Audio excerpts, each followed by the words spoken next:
C'est parti, on y va. Marine Le Pen, c'est vous qui avez été tirée au sort pour prendre la parole en premier.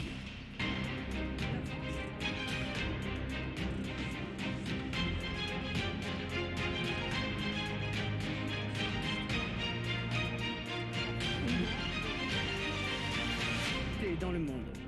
Mais le plus grand atout de la France, c'est son peuple. Marine Le Pen, oserais-je, alors que le débat a à peine commencé, vous interrompre juste pour vous rappeler que nous voulions avec Léa vous poser à l'un et à l'autre dans les mêmes termes pour une durée d'1 minute 30 la question suivante, ce qui ne nous empêchera évidemment pas de vous exprimer. Vous avez donc 1 minute 30 l'un et l'autre, et vous donc d'abord Marine Le Pen. En quoi seriez-vous une meilleure présidente que votre adversaire Emmanuel Macron? Je vais démarrer avant même que... Mais ça n'est Vous pas avez grave. démarré sur la musique, vous pouvez reprendre. Ce crédit vous sera redonné. On n'a pas enlevé les secondes. J'en suis absolument navré. J'en étais à dire que le plus grand atout de la France, c'est son peuple. Est-ce que nous pourrons, nous, Français, considérer Vladimir Poutine comme un partenaire à part entière, un partenaire comme un autre?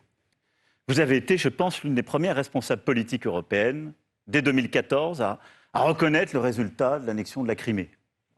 Je rappelle que, en droit international, on reconnaît rarement, c'est-à-dire qu'on ne le fait plus depuis la Deuxième Guerre mondiale, des territoires qui sont annexés par la force, alors même que Vladimir Poutine avait reconnu que les conditions de ce référendum en Crimée étaient les siennes. Vous l'avez fait pourquoi? Et je le dis avec beaucoup de gravité ce soir, parce que ça, pour notre pays, c'est une mauvaise nouvelle. Parce que vous dépendez du pouvoir russe et que vous dépendez de M. Poutine. Parce que quelques mois après avoir dit cela, Madame Le Pen, vous avez contracté un prêt en 2015 auprès d'une banque russe, la First Czech Russian Bank, proche du pouvoir, en septembre 2014. Puis vous avez ensuite reboutiqué ce prêt auprès d'autres acteurs. Tout ça est totalement transparent, connu, notifié, notarié, qui sont impliqués d'ailleurs ensuite dans la guerre en Syrie. Et donc, vous ne parlez pas à d'autres dirigeants, vous parlez à votre banquier quand vous parlez de la Russie. C'est ça le problème, Madame Le Pen. Alors peut-être que Madame... Et c'est aussi ce qui fait que, on le voit bien, dès qu'il y a des positions courageuses et difficiles à prendre, ni vous ni vos représentants ne sont là. Ni vous ni vos représentants. Et ça n'est pas un hasard si, il y a 5 ans, la Russie était intervenue dans la campagne, ce qui a été prouvé pour me déstabiliser. Et si vous avez toujours été ambigu sur le sujet, parce que vous n'êtes pas dans une situation de puissance à puissance, que vous ne pouvez pas défendre correctement sur ce sujet les intérêts de la France, parce que vos intérêts sont liés à des gens proches du pouvoir russe. Il y a des millions de Français qui, dans les 5 dernières années, sont allés dans des banques françaises pour faire des prêts, pour acheter des voitures, pour faire des emprunts pour leur maison. Ils ne vous doivent rien. La seule chose qu'ils doivent, c'est rembourser leurs prêts, exactement comme moi. Mais comme votre serviteur aussi, madame. Simplement, ils vont, comme vous l'avez dit, dans des banques françaises pour payer leur voiture ou autre. Ils ne vont pas chercher plusieurs millions dans une banque russe liée au pouvoir qu'ils ne remboursent pas. C'est ça la différence. Ne dites pas, monsieur tout le monde, non, mais tout le monde le comprendra. Je ne peux pas vous laisser dire... Non, je ne peux pas vous laisser dire... Non, monsieur Macron, je ne peux pas vous laisser dire qu'on ne rembourse pas. Nous remboursons tous les mois, rubis sur ongle, sous le contrôle de la Commission nationale des comptes de campagne. Je ne peux pas vous laisser dire ça. Et vous n'avez toujours pas remboursé ce prêt? C'est assez long, monsieur Macron, oui, c'est vrai. Nous sommes un parti pauvre, mais ce n'est pas déshonorant. Mais je n'ai jamais considéré que c'était déshonorant. Et votre prêt n'a pas été contracté auprès d'une banque lambda, même en Russie, mais auprès des intérêts et du pouvoir. Et chacun pourra le vérifier. Et donc, assumez-le, c'est tout. Assumez-le, Madame Le Pen. Et beaucoup de vos choix derrière s'expliquent par cette dépendance. Mais ça n'est pas... Je ne vous en fais pas grief.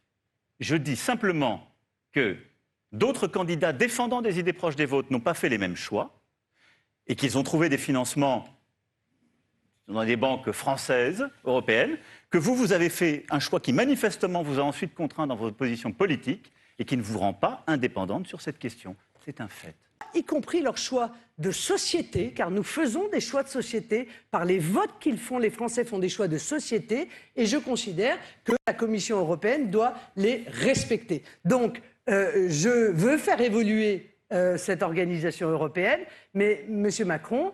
je ne pensais pas que vous tomberiez dans une forme de complotisme. Je ne souhaite pas en sortir. Venant de vous, je trouve ça séduisant. Si je souhaitais en sortir, je le dirais. Si je dis que je ne souhaite pas en sortir, c'est que je ne souhaite pas le faire.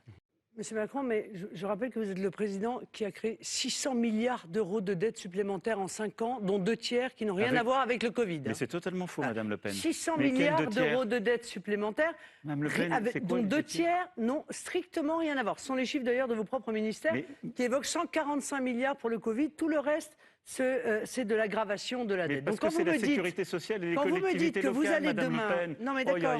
Mais arrêtez de tout confondre, c'est pas possible. Monsieur Macron, ne me donnez pas de leçons. Je vous donne pas sur de le leçons. financement de Je mon connais prochain... le numéro par cœur. Ne me le faites sur pas, le Madame Le Pen. financement de mon projet.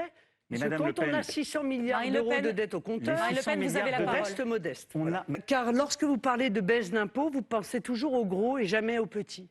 Quand vous parlez des baisses d'impôts que vous avez faites pour les Français, vous oubliez de dire que la plus grosse baisse, ça a été évidemment la suppression de l'impôt sur les grandes fortunes. C'est la taxe d'habitation, Madame Le Pen. Et ça a été la baisse. C'est la taxe d'habitation, Et ça a été la Madame Le baisse de Pen. la flat tax. C'est la taxe d'habitation de très très loin, Madame Le Pen. Mais la taxe d'habitation Mais que les vous Français pouvez sont pas- en train vous de pouvez payer pas dire par des la hausse de la contre-vérités. taxe foncière. Madame Le Pen, mais les chiffres, sont, que tout le monde aille regarder les chiffres. Ah, mais c'est les la chiffres- taxe d'habitation, mais de très très loin.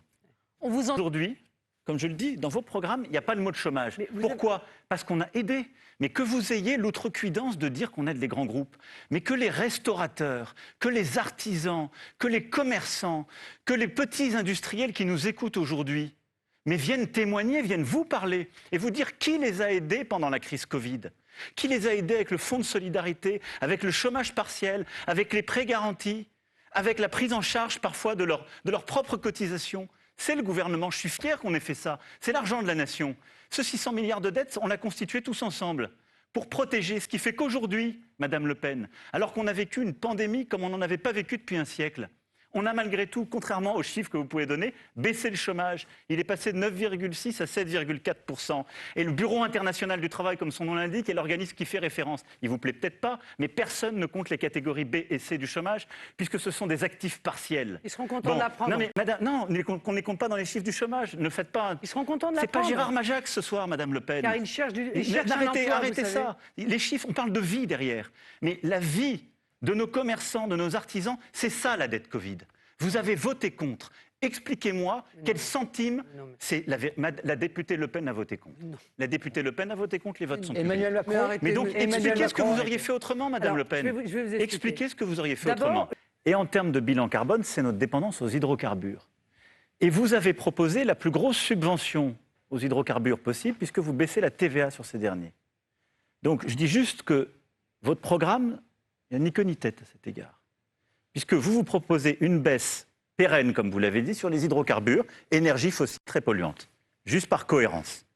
Vos La propositions. deuxième chose, moi, je considère que là, on est sur une controverse claire. J'ai lu votre projet, il est très transparent.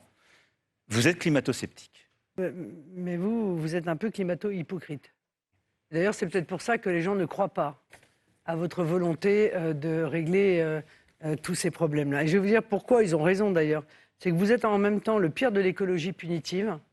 Vous avez accompagné des choses qui sont d'une grande violence pour les classes moyennes, pour les classes modestes de nos compatriotes. Quand j'entends parler de concertation avec les pêcheurs, moi je les ai tous rencontrés, ils sont tous vent debout évidemment, Mais je l'ai fait car ça va moi-même. ruiner la Au filière guide. de la pêche. Demandez-leur. 3000, je crois que vous voulez en mettre partout sur toutes les côtes, sauf en face du Touquet, parce qu'il ne faut quand même pas non plus Madame Le Pen. pousser.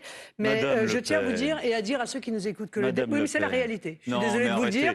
Tous Mais ont été actés, sauf celui en face du Touquet. Mais, Bon. mais vous rigolez Le ou quoi? démantèlement des Mais il n'y a éoliennes. aucune qui a été actée. Le Il y a pas- non, mais démantèlement- la planification n'a pas Non, commencé non, il y en a déjà, concertation. il y en a 50 qui sont déjà Mais arrêtez. en Marine voie Le Pen, de- vous avez le la savez très parole. bien. Non, mais Le démantèlement des éoliennes est Ça, c'est cautionné du au complotisme. moment de leur installation auprès, non, c'est le hasard, auprès non, de vous la dites caisse des n'importe quoi, dépôts. donc en étant Par Marine Le Pen. conséquent, insidieuse. pendant mon mandat, j'ai toujours dit que j'allais engager le chantier du démantèlement. Mais je vais engager le chantier du démantèlement. Déjà, il y en a 2000 qui vont arriver en bout de course. Et en bout de course, eh bien, ce n'est pas l'État qui paye le démantèlement.